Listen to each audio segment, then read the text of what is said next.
All right, welcome. Welcome everyone. We are going to get started right away. It is 12:30 and we have a great webinar here for you today. Welcome to those who have, or welcome back, I should say, to those who have joined us the past 2 Wednesdays. And of course, welcome to everyone who is joining us here today. My name is Erin Hildreth, and I am a member of the Responsibility.org team. Before we started, and just like the last couple of times we've met, and just like you just heard, I wanted to let you know that we're recording the session today. So this will be available on the Responsibility.org YouTube page later today or early tomorrow. And we will also be sending out an email tomorrow that has the links to all 3 of the webinar sessions. Everyone is on mute at this time.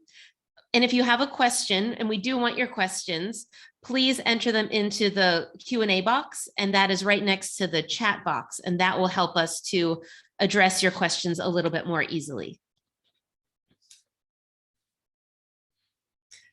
For those of you not already familiar with Responsibility.org, our mission consists of 3 main parts. We work to eliminate underage drinking. We work to eliminate drunk driving and work with others to eliminate all impaired driving. And we work to empower adults of legal drinking age who choose to drink to do so responsibly.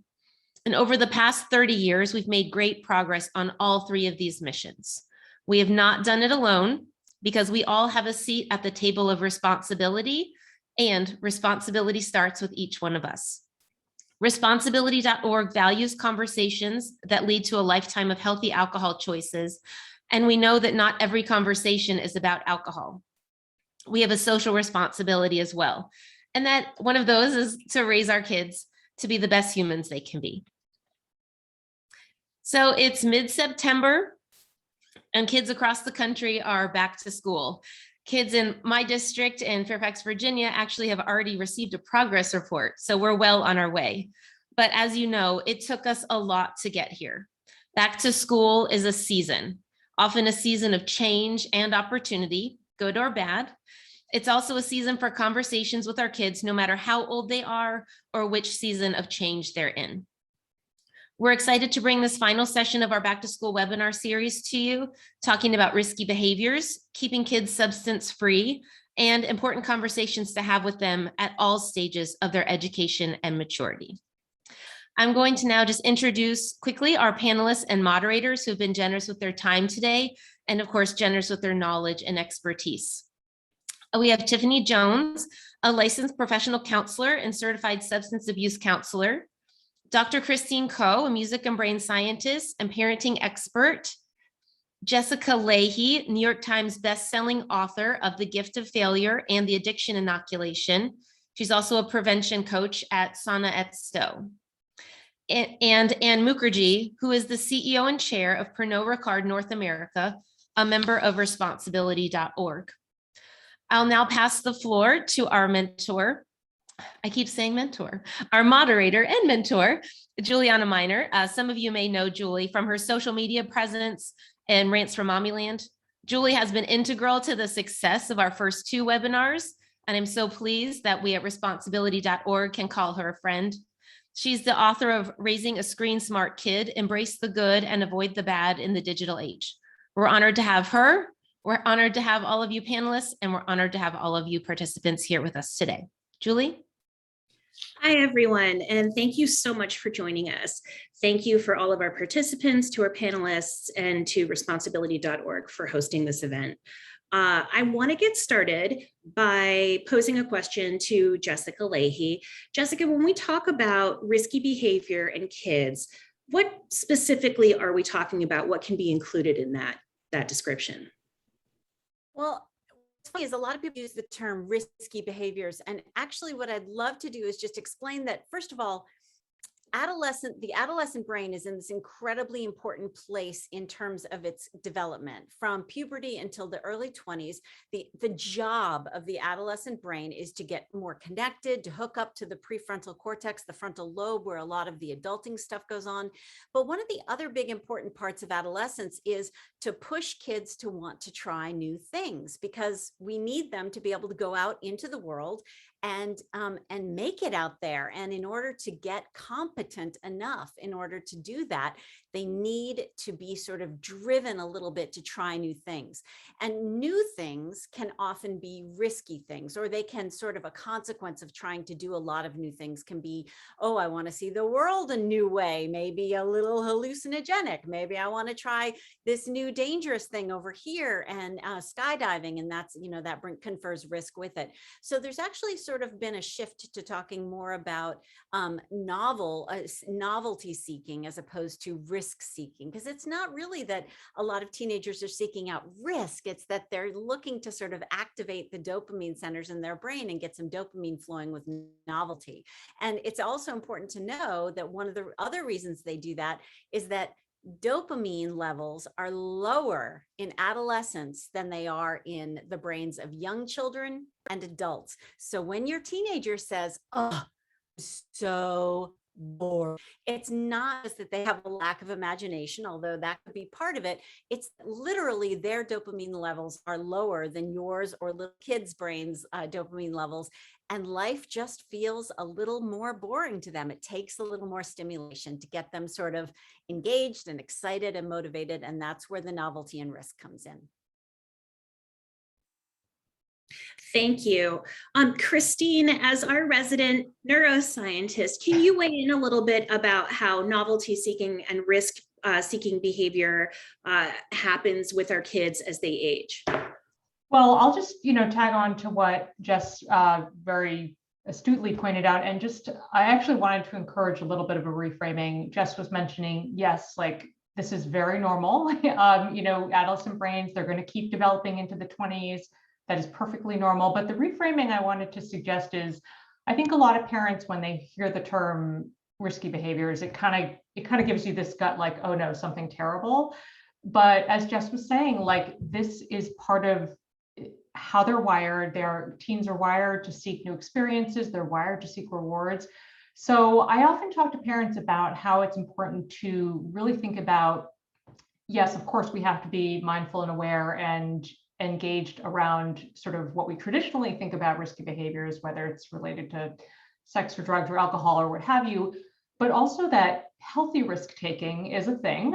And it's the stuff that we want kids to lean into. It's the learning how to walk. Just yesterday, actually, my 10-year-old walked home from school with a friend for the first time. Like that is the kind of extension of the leash that we want to encourage, and that's a really good thing. So I think the job for parents and caregivers and other influential adults in a kid's life are to create those opportunities where kids can kind of stretch and extend and engage in healthy risk taking, while also setting boundaries and not hovering. I know it's a delicate balance.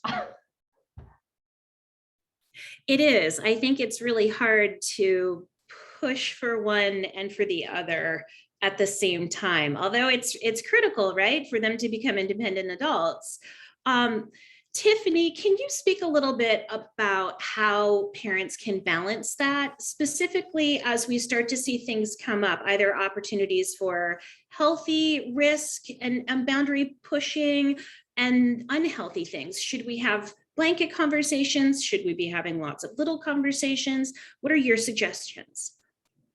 I think that we definitely need to have conversations that are always age appropriate, right?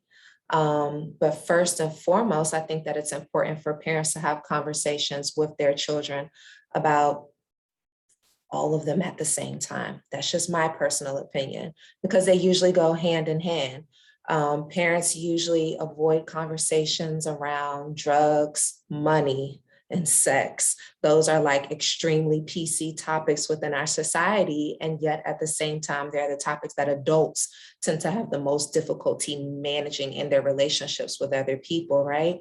So I think that the conversation should be had early on, because if you're not having the conversation with your child, then they're more than likely having that conversation with their peers. And you want to make sure that they're getting accurate information. But by that same token, it's important for parents to not exaggerate the effects of some things. If you use alcohol, if you use marijuana or you drink alcohol, you're going to become a drug addict. You're going to become homeless, when they know that that's not the case. So it's important to have these conversations, but to only deliver the facts. Thank you. Jessica, can you talk a little bit about good decision-making and in the context of inoculation theory? So inoculation theory is pretty cool. I knew nothing about it until I started researching this book. And it's the research on inoculation theory is really cool. It's if you think about how inoculation vaccines work, it's that we show the body a weakened form of something or a pretend form of a virus, for example, and then our body will sort of mount a response to that, so that when we see the real thing, we're ready for it, and our body is stronger. And that's basically the theory here, which is if we help kids understand that when someone comes to them and says, would you like to, try drugs, try alcohol, ride in the car with a drunk driver, and any other really, have sex before you're ready, that when we talk to kids about ways that they can rebut, if they don't want to drink, if they don't want to have sex before they're ready, they have locked and loaded some responses that they can give. And the research shows that when kids have and that's why in the addiction inoculation, there's like pages of face-saving ways that you can say no to drugs, alcohol, whatever these things are. And the cool thing is that when you give kids the tools that they need, the refusal skills that they need in order to rebut some of the arguments that are made, like it's no deal, everyone's doing it, that kind of thing, that not only are kids more likely to use those refusal skills when they're needed, they're also more likely to talk to you as well. And the coolest part for me about inoculation theory is that if I'm helping give my kids refusal skills against getting in the car with a drunk driver or some other risky behavior, it generalizes. So so there's a little bit of overlap if I'm trying to get my kid to the point where he'll know how to just not get in that car with the drunk driver, it's also giving him what's called a feeling of self-efficacy, a feeling like he has the refusal skills he needs in order to stand up for himself in a lot of different contexts, just not just saying no to alcohol or saying no to getting in the car with a drunk driver. He may also be more likely to say no to some of the other things that that I'm worried, the risky behaviors that I'm worried about as well. That's interesting. So you're essentially building a skill set around refusal and helping them strengthen those muscles. Yeah, it's an extension of sort of just teaching refusal skills. But it's essentially we can lump them under the same thing. Yeah, but they're very practical refusal skills. And the reason that the having scripts helps is that there are a lot of ways that don't make you look like a big fat dork when you're, saying no, thank you, something. There are plenty of ways that allow kids to get out from under that without losing face. So that's why I asked a lot of kids about excuses they could make that would work, that wouldn't make them look like they were a dork. Thank you. Anne, I'd like to ask you some questions about some of these conversations, because some of the behaviors that we're talking about, specifically, drinking or sex or, certainly certain types of drug use have been legalized, right? Marijuana is legal in many places now. So while those things are decisions that adults can make in a legal context, how do we have those conversations with kids in such a way that conveys, accurate consequences and risk and legality, but in a way that's age appropriate? It's a great question. And I'm going to say two words, early and often. And let me tell you what I mean. I'm going to bring it home first before I get into some of the things that I think parents can do. I myself am a victim, meaning my mother was killed by a drunk driver when I was 14 years old. She was 36. She was killed in front of me by a 16-year-old boy who was drunk driving. The sad part is, not only did I lose my mother, the friend that was in his car was critically injured. Now, this is why I say early and often. because we think as parents, are they going to listen to us if we have this conversation? Research shows at responsibility.org that while our teenagers, we think they're not listening to us or they don't care, we are still the most trusted source for our children. And, the thing that people are a little bit astounded by is the recommendation of when you should start having these conversations. It should be as early as the age of 9.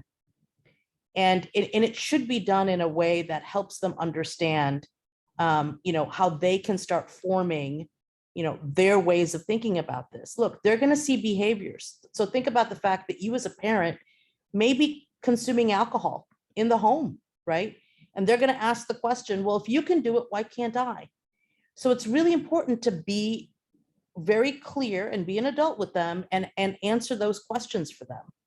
And, help them understand that, the fact that if they start drinking too early, there is research that shows that that's what's going to lead to a lot of lifelong issues with alcohol.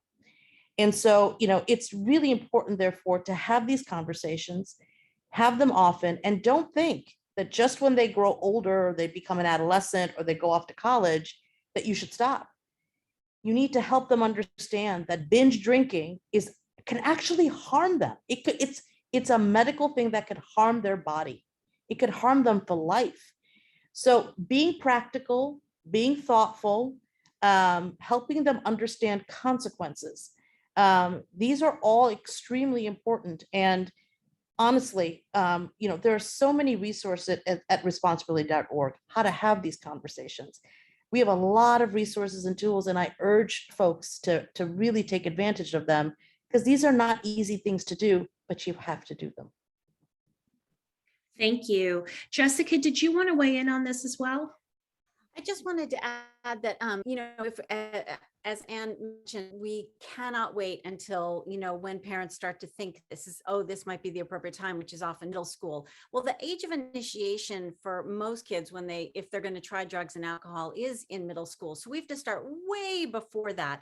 And so I actually recommend that people start talking about this stuff with kids even younger, way younger, like nursery school, kindergarten. And we're not talking then about, crystal methamphetamine. What we're talking about with really little kids are things like, this is why we spit out the toothpaste instead of swallowing it, because it's, we don't want to get all those chemicals in our tummies. We just want them on our teeth. Or see this medicine bottle here on the counter. Can you find the letters of mommy's name in that? Why do you think my name is on that? Do you think you could take this medicine because it has my name on it? And then starting to help kids understand that we don't take medications that don't have our name on the label and why. So those kind of conversations we can have in a really age appropriate and developmentally appropriate way, all the way through from very, very young age.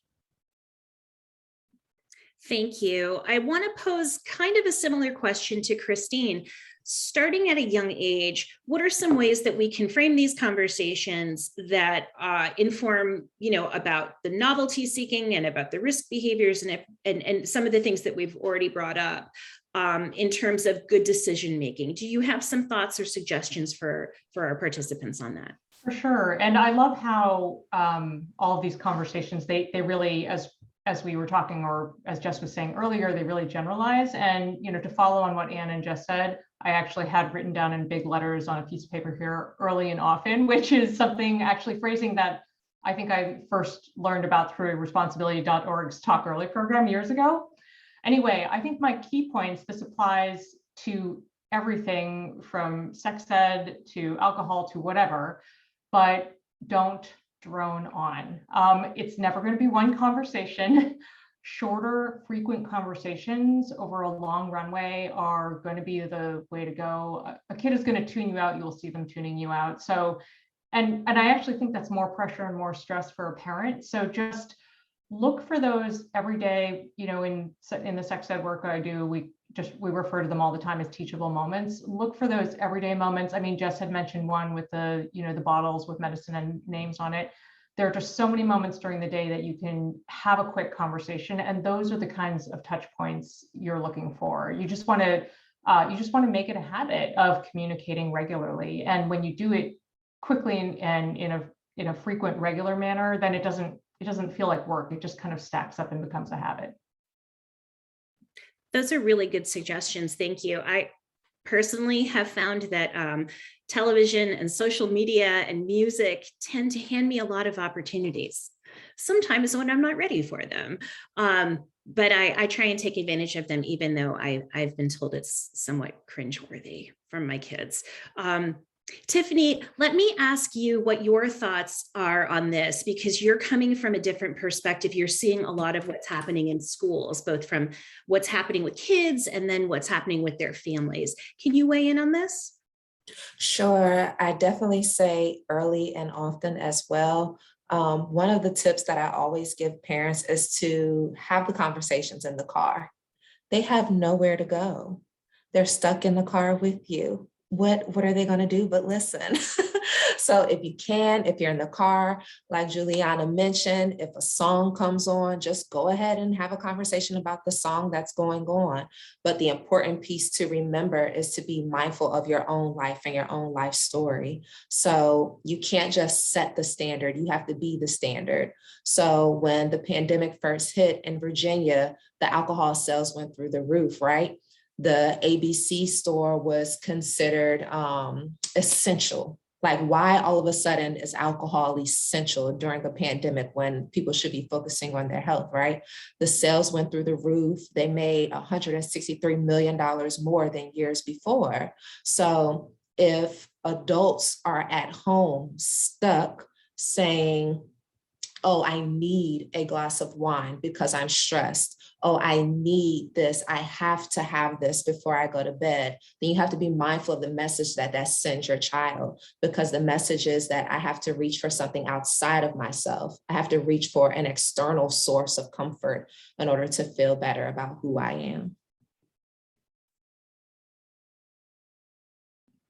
Thank you.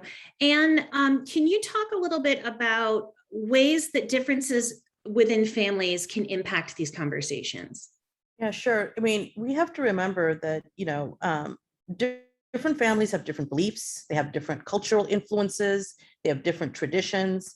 I grew up in an Indian household, and just because, there wasn't alcohol in our home, or my parents may not have drunk alcohol, doesn't mean that you can assume that your kids are going to be the same way.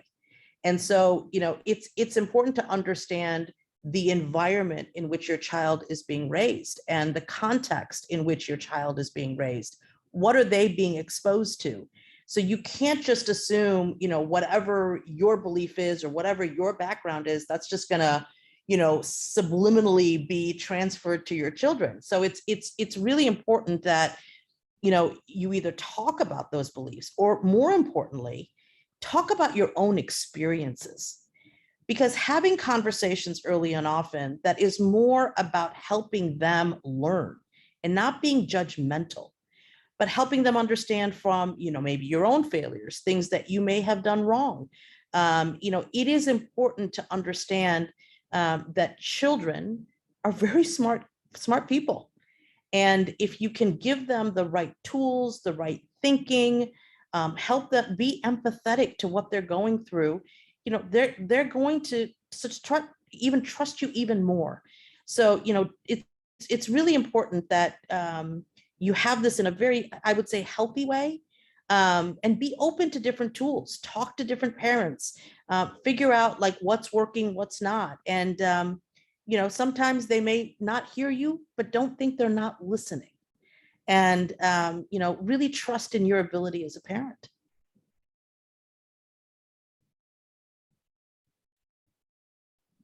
Thank you. I want to talk specifically, we are saying things like early and often, and I really believe in early and often, but that's a little bit vague. Let's kind of talk about some tactical suggestions for parents about how to start these conversations, how to keep kids engaged and not checking out, as Christine referred to. Christine, what are some thoughts for us that parents can use, sort of tactical suggestions about having these conversations early and often? Well, I think I have a couple thoughts. The first one is that I was talking earlier about, looking for those everyday teachable moments, and I think while that is relevant and media offers us plenty of opportunities, I think it's also really good. And I think, Julie, you and I had a conversation about this once from a digital perspective, but try to learn about and intersect with your kids about things they care about. So for example, do I understand Roblox? No, not really. But do I ask enough questions to sort of get me through and give me a little framing to then be a springboard for other conversations? Yes. Please don't quiz me on Roblox. But so, there's a real power to tuning into what your kids are interested in, what they're doing. It'll give you a natural entrance into a conversation. I had mentioned, again, with the regular touch points, I learned this tip from an educator friend, but another thing that you can do that I've done with my kids since they were in elementary school, well, one of them is still there, but we've done it for years, but quick check-in during the day at dinner time or on the walk home, we play a game called high-low. And I just ask, okay, what was a super great thing and what was a super crappy thing that happened today?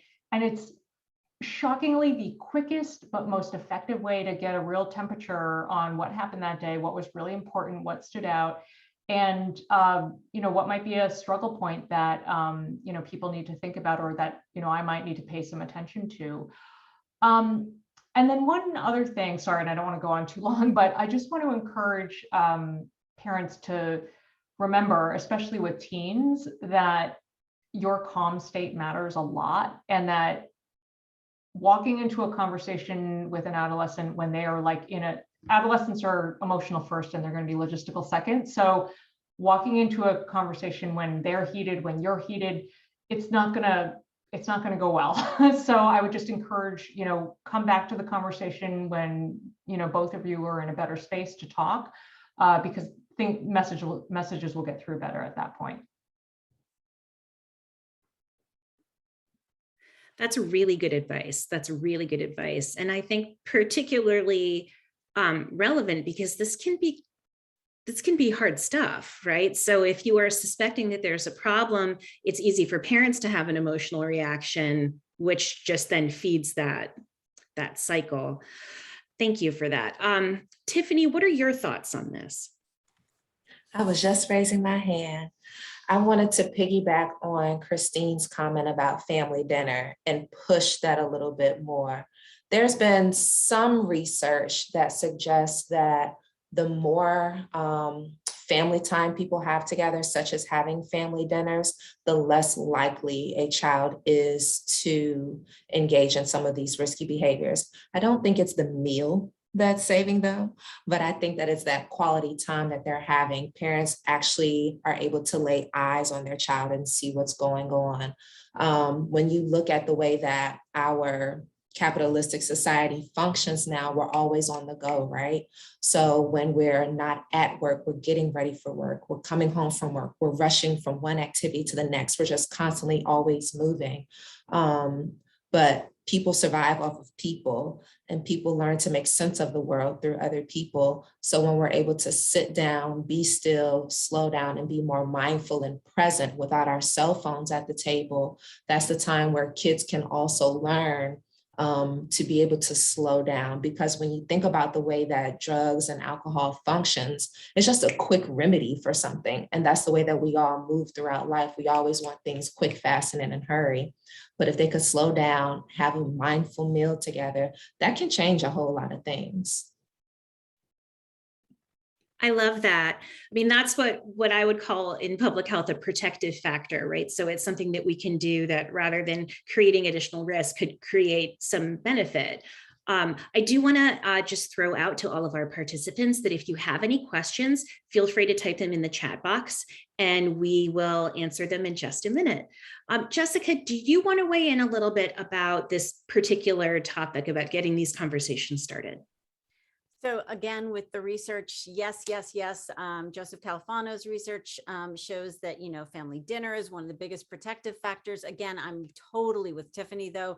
I don't think it's really about family dinner. It's about having touchstone place, a regular routine with your family when you talk about stuff, so that there isn't that, before Christine was mentioning that you don't want to drone on with kids. But the other thing that will immediately shut things down is to say, okay, now we're having a family talk. That sort of turning it into a production is the other way to get things shut down right off the bat. But if you're having it be a part of a regular time when you have a chance to check in, I said in the chat box that at our house at dinner, we do a thing called high, low, funny.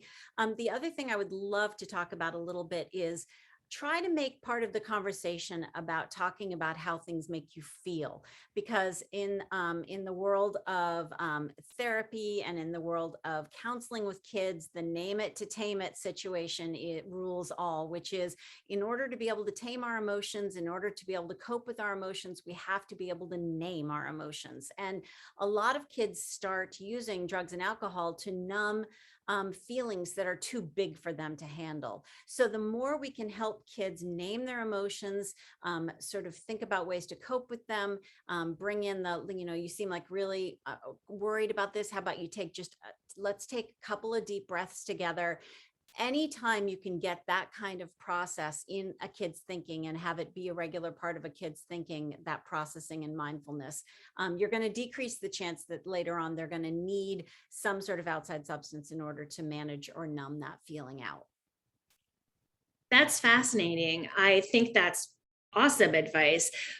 Can you give us some examples of naming and taming that would be appropriate? Because it sounds like an incredible concept. I'm having a little difficulty maybe thinking how that conversation might flow. I do it a lot, especially with my teenagers who tend to keep their emotions really in check. Like I have two boys, and they just don't want me to see them struggling. But there are times when I can just tell that something's going on. And so one of the things I do sometimes on the ride home with my kid is say, you seem a little agitated today. What are you feeling like? Or if he does tell me about something that went down at school, I can say, so how is that making you feel? Right now, he's in the middle of writing his college applications. And I know that's bringing all kinds of feelings up. So rather than saying things like, it's going to be fine, you'll be fine, don't overreact. Anytime I start to get in that mode of sort of squashing the emotions or dismissing them as something that's irrelevant in this moment, then asking him actually how he's feeling about it. Are you feeling stressed? Are you feeling tired? Are you feeling hungry? Those are, and I am also partly giving you the language of recovery. I've been in recovery for 8 years. And one of the things we know is that we get weak and tempted by things like alcohol when we're hungry, angry, lonely, or tired. So making sure that those 4 things that our kids know how to say it when they're feeling those things will help them manage those emotions and at least be able to discuss them and name them. So the minute you give something a name, you're sort of claiming ownership over it and it feels more controllable. That's really helpful. And it reinforces my total the importance that I stress on sleep constantly and drinking enough water. Thank you for that. Absolutely. And could you please weigh in a little bit about these conversations? And then after that, we're going to start taking participant questions. Yeah, I think, again, starting these conversations can feel very overwhelming. I mean, think about the fact that, our teenagers have to go through, driving in high school. So we feel like, there's other people that take care of this stuff and other things that they do. But there's nothing in high school that helps you understand how do you manage drinking, right? And so it can seem very overwhelming to a parent. So this notion of how to start the conversation, I would say to a parent, take this on like you do parenting. People read up on how to parent, right? There are so many great resources at responsibility.org that, you can actually study up on this, and, we have tools around, ask, listen, and learn.org, and what I would say is really get into this because it's not as easy as people think it is. There is drinking, as we've talked about. Cannabis is getting legal all over the country, right? How do you manage this complexity of conversation? You should never mix the two. And so, helping them with the right conversations, making yourself feel confident that you can do it, and that you should talk, you should listen, you should learn, and you should keep going. And so, having these conversations starts with your own preparation. And that's what I'm so excited about that responsibility.org is doing, is equipping people to do it the right way. That's really helpful. I mean, because that is just like everything else. When you're teaching a kid to drive, you have to learn about it. When you're teaching your kid how to use the potty, you have to do research on it. So that's great advice. The first question that we've gotten from our participants is in regard to how can you start these conversations if you've kind of missed the boat on early and often. Maybe you weren't having them as young as we've suggested today. Christine, can you talk about how parents can start integrating these conversations into parenting our older kids, maybe our teens, in a way that feels natural and promotes engagement with our kids? Yeah, for sure. And actually, I was just about to raise my hand to you to ask if I could just tag on one quick thing to Anne's comment, which is so good. And I just also wanted to encourage, yes, this is a lot. It feels like a lot and it can be overwhelming. It's also perfectly okay and actually an opportunity for growth to say, I don't know the answer. If your kid asks you a question about something, and then to look it up together, like whether it's a stat or it's a factor or something you don't know about drugs or alcohol or what have you. It's actually a really good thing to not always have the answers and to do that work together. So that was that. But one thing I wanted to mention about early and often, and then what happens with teens and tweens, is that I just love some reframing on this that I learned from Tina Payne Bryson, who is an amazing researcher and therapist, and has a bunch of books related to adolescents and brains, and actually babies and brains too. But I was talking to her for an article about teen and brain development, and one thing we talked about was that at the very beginning of this session, Jess and I were talking about how the adolescent brain is going to continue to develop into the 20s, and while that might at some point feel like, wow, that's a long time, that seems really hard. It actually means you have so much time to practice. There are so many opportunities for you to insert these like quick little touch points. So we've said that a million times today, these quick, natural touch points that intersect with your child's lane of interest. So if you haven't really done that yet, that's okay. Like, better late than never, literally. Just find those small moments, find an area of interest with your teen and just get started. And it may not be perfect. It won't be perfect. And you might stumble a few times, and that's okay. You have a long runway to practice. That's my reframing advice on that. Great, thank you. Jessica, did you want to weigh in? I just wanted to say I spend a lot of time talking to kids. I love my job. I get to spend my time with thousands and thousands of kids every year. And one of the things I hear over and over again, even from high school students, is I actually do want to talk to my parents. I just don't want to talk about what they want to talk about at that moment. So every once in a while, just keep in mind that there are more things to talk about than whether or not they practice the piano or they finish that French homework or next week's math test. That sometimes they want to talk about the things that are important to them, and that requires us to listen a little bit and keep in mind that just keep a little running list in the back of your head of the things that may not be important to you, like Roblox.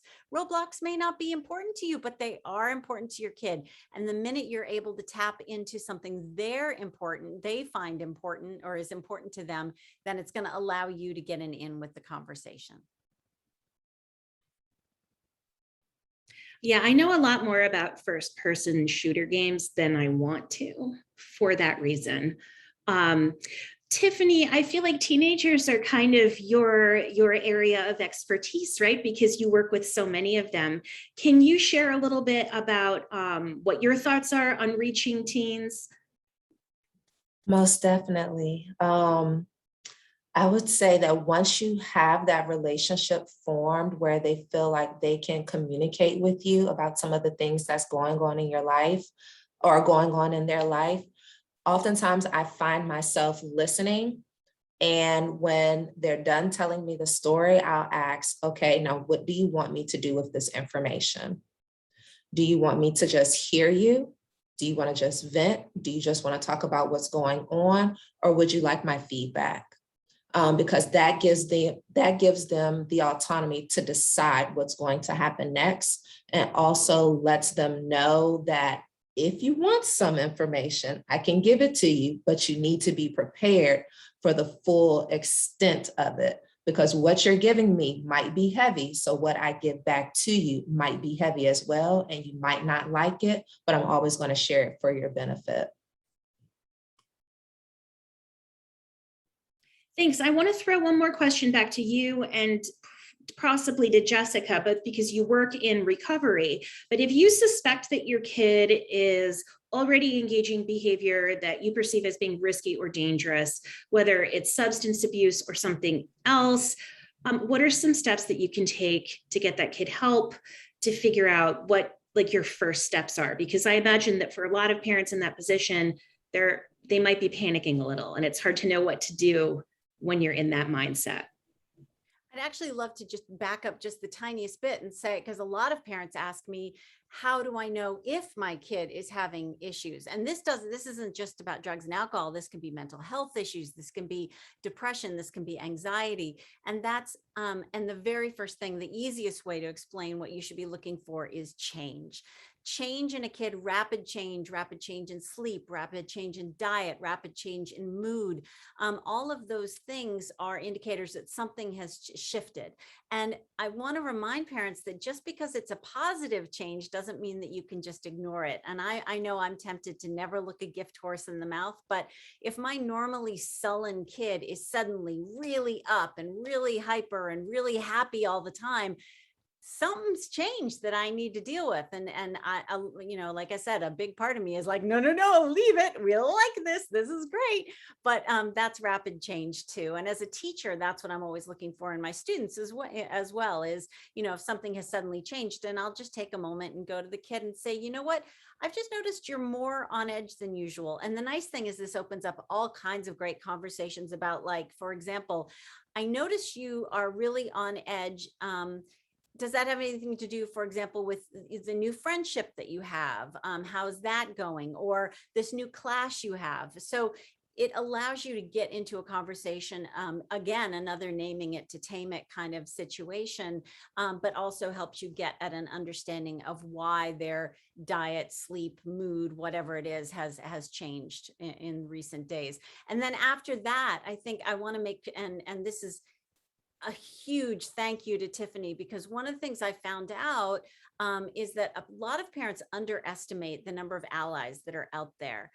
Even before you start talking about going out and getting a kid a therapist or going to some sort of substance abuse counseling, keep in mind that school health professionals, school nurses, school counselors are massive allies and often have a really good idea of what resources are available in the community. And please, please, please do not overlook your child's healthcare provider. So a pediatrician, for example, one of the things that a lot of pediatricians other healthcare providers are doing are screening for risk behaviors. So when your kid, if you're in the waiting room for the physician or the nurse practitioner or the PA, and your kid is asked to fill out a survey on a little, usually on a touch screen, try not to look over your kid's shoulder, because your kid needs to be as honest as possible about those answers, because usually what's on that touch screen is a screener for risk behaviors. Has your kid been getting in the car with someone who's drunk driving? Or, you know, are you engaging in any behaviors that, you know, your physician may need to know about? And that process of screening for risk behaviors is a really important part of what your pediatrician or nurse practitioner or PA is doing for your kid. So let your kid answer that honestly, but look to those allies, school nurses, counselors, pediatricians, other healthcare providers, because those people are great sources of referral of it for more information or for resources in your community. Thank you. Well, we are almost out of time, and I want to just take a moment to thank everyone who came and participated today in our Zoom workshop, to thank all of our panelists, and to thank responsibility.org. I want to encourage you to look up all of our panelists, check out the resources that are available on their websites, their books, their articles. There's an amazing amount of really great information to help parents navigate this. Erin, do you want to wrap up some housekeeping stuff on your end? Absolutely. So I think I speak for everyone on the panel and on the panels for the last 2 weeks when we say how much we appreciate everyone participating on the panels, and for everyone joining in and listening to everything that all of these experts had to say. This is our first go at a webinar series, and I could not be more pleased and excited. And I think that we can all look forward to hosting more and having more in the future. Like we mentioned before, this session and the past 2 sessions were recorded. So if you registered for the session today, you will receive an email tomorrow with the links that will give you the recordings of all 3 webinars in the series.